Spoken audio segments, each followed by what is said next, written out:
जैसे हठात भूकंप आता है, विस्फोट होता है, सारे मानचित्र बदल जाते हैं। लेकिन सत्य नहीं बदलता और ना ही बदलेंगे आपके महान उपदेश।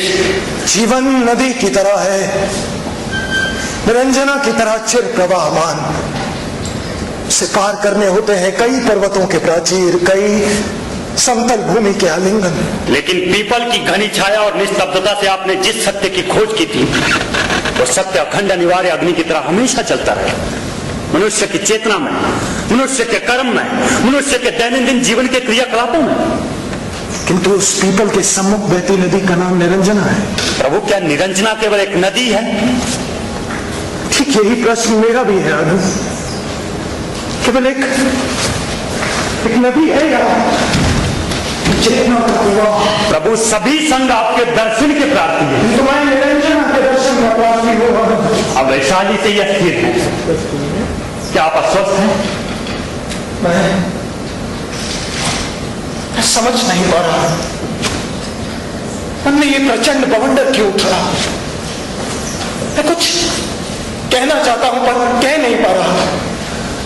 अंदर से कोई एक निर्देश है, हालांकि उसकी कोई भाषा नहीं, कोई रूप नहीं। आनंद एक अखंड ध्वनि है। आनंद क्या है वो?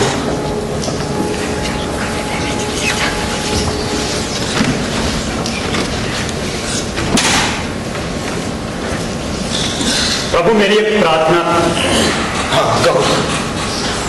आपका आदेश मिलते ही मैं संघों में एक संदेश प्रसारित करूं। क्या? संघों की उन्नति के लिए, भिक्षुओं की भलाई के लिए तथा औरतों की आत्मशुद्धि के लिए आज से आपने मौन व्रत धारण कर लिया है।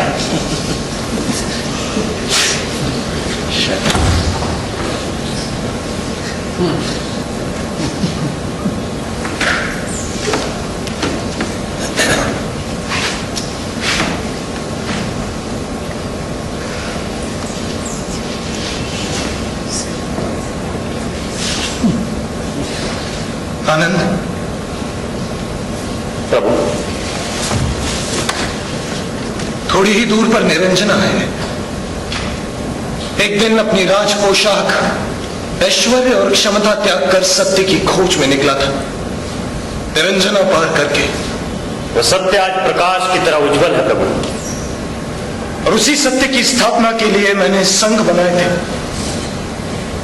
आनंद, क्या मैं वहीं रुका रहूंगा और कुछ नहीं जान पाऊंगा और कोई उपलब्धि नहीं कर पाऊंगा? संघ और कुछ स्वीकारने को तैयार नहीं है प्रभु। मैं संघों का सृष्टा। रिश्ता क्षमा करें प्रभु। आपकी छाया आपसे बहुत लंबी, बहुत बड़ी। संघों के सृष्टा आप नहीं, आपकी छाया है। संध्या की छाया नहीं, सुबह की छाया। तो मैं उस छाया से दूर होना चाहिए। लेकिन हम उस छाया की ही पूजा करते हैं। आनंद, तो फिर आपने वो छाया बनाई, कुछ इतनी लंबी होने का अवसर ही क्यों? नहीं जानता था कि वही छाया एक दिन दैत्य की तरह मुझ पर ही धावा बोलेगी। स्वीकार कीजिए प्रभु, आज आप अपनी ही छाया से पराजित हुए।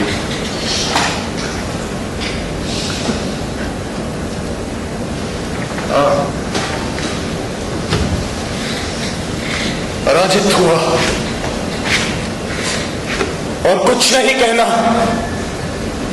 सब कुछ समाप्त हो गया। आज गौतम तथागत के बंदी गृह में बंदी है, सहाय है।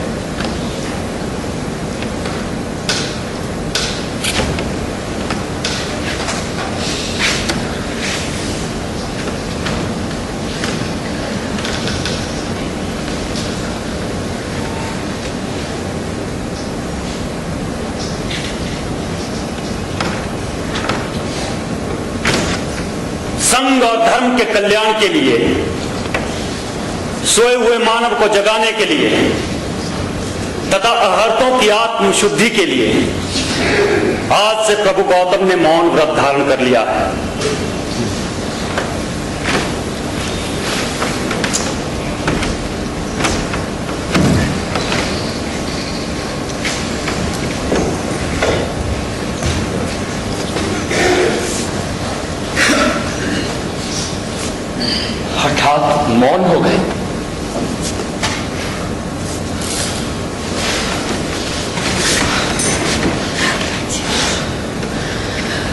मुझे तो इनसे बहुत कुछ पूछना था,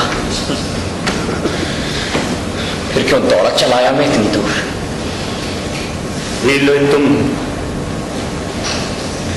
वैशाली का संग्राम भंग हो जाने के बाद दौड़ा चलाया। कहां आए?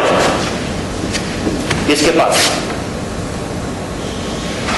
कहा? किसके पास? किसी के विश्वास का आधार जब नष्ट हो जाता है, उस मनुष्य को कभी देखा है आपने? सुना है उसके भीतर ही भीतर के क्रंदन का स्वर? मैं जानता हूं, सच्चा विश्वास कभी नहीं डगमगाता, कभी क्षीण नहीं पड़ता। पड़ता है। अब मुझे ही देखिए, जिसे परम सत्य समझकर भींच कर पकड़ा हुआ था, उसी संघ ने मुझे विश्वास भरे अंधेरे में धकेल दिया। उसके बाद बस नशे में धुत सा अरण्य से जनपद, जनपद से समुद्र, बस डोलता। कभी इच्छामती तो कभी संग अपने हाथों के संकेत से मुझे अपने पास बुलाते हैं।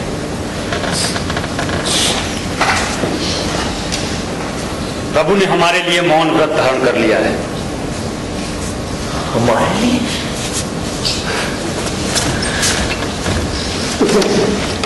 मेरा क्या होगा? कौन मुझसे ये कहेगा कि यहां मेरे पास बैठो, मैं तुम्हें सब कुछ समझा दूंगा? शास्त्रों में तुम्हें उसका उत्तर मिल जाएगा। मैं नहीं पा सका, तभी तथागत को ढूंढता हुआ यहां तक आया हूं। अब तथागत को मत छेड़ो, वे हम सबकी भलाई के लिए मौन है, बल्कि तुम जाकर विश्राम करो।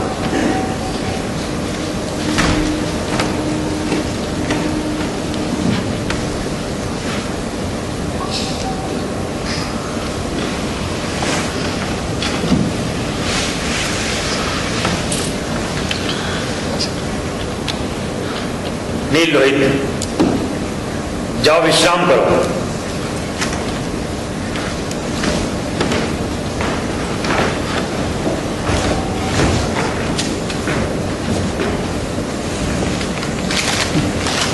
विश्राम करो। उस दिन इच्छामती ने भी कहा था, मेरे कुटीर में आओ, वहां विश्राम करो। शास्त्रों में भी लिखा है, मेरे पृष्ठों में विश्राम करो, पर ये विश्राम है कहां? उसी को ढूंढती हुई तो इतनी दूर निकल आई। इच्छामती, इन लोगों से कहकर गई